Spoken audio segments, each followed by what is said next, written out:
Here, welcome. In this quick tutorial we are going to show you how to fix TikTok direct messages not showing.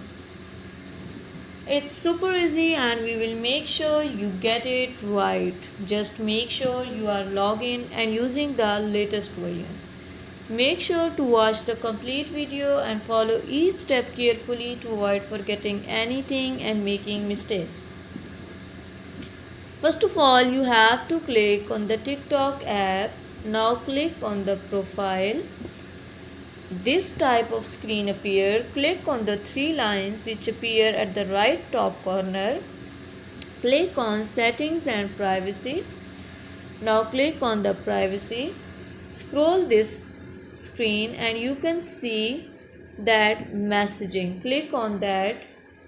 Click on messaging and who can send you messages. Everyone, suggested friends, no one. If you select that everyone, then you will be able to see messages of all the people on TikTok. You will get notification. Thank you so much. That was all. That how to get messages notification on TikTok.